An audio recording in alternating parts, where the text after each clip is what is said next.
The first dish is Bo-Sushi, or stick-form sushi. The first key point was dehydrating the fish with salt and sugar.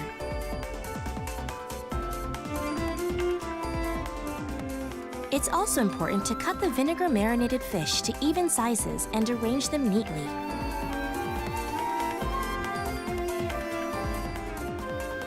Rolling the sushi rice and fish on plastic wrap made it easy to make stick-form sushi without mistakes.